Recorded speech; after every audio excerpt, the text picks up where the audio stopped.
បើថ្ងៃនេះយើងទិញកូនដ្រូនយកមកបើកប្រអប់មួយមើលវាយ៉ាងម៉េចនេះបាទកូនដ្រូននេះគឺបើតាមគេដាក់នៅក្នុងវីដេអូគឺវាអាចហោះបានប្រហែលជា10នាទីដែរហើយឥឡូវខ្ញុំទិញមកចាំមើលបើកប្រអប់មើលវាយ៉ាងម៉េចមានស្អីខ្លះមានដ្រូនបាទនេះមានដ្រូនមួយប៉ប៉ិនបាត់ដៃមិនធំប្រមាណទេ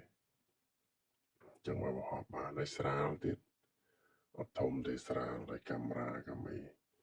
គេមានត្រឹមត្រូវមាន sensor មានអីនៅពីក្រោមការពារខាងមុខខាងក្រោយគេមាន sensor គេហើយនេះគឺអឺឆ្នាំងសាវាឆ្នាំងសាខ្សែសាហើយនឹងស្លាបហើយនេះគឺប្រដាប់ដាក់កាមេរ៉ាហើយអានេះគឺតេឡេបជាវាទូចដែរយើងដាក់ថ្មទៅអាចបជាបានដែរហើយនេះវីដេអូនេះគឺវីដេអូគេដាក់នៅក្នុងការផ្សព្វផ្សាយទេប៉ុន្តែ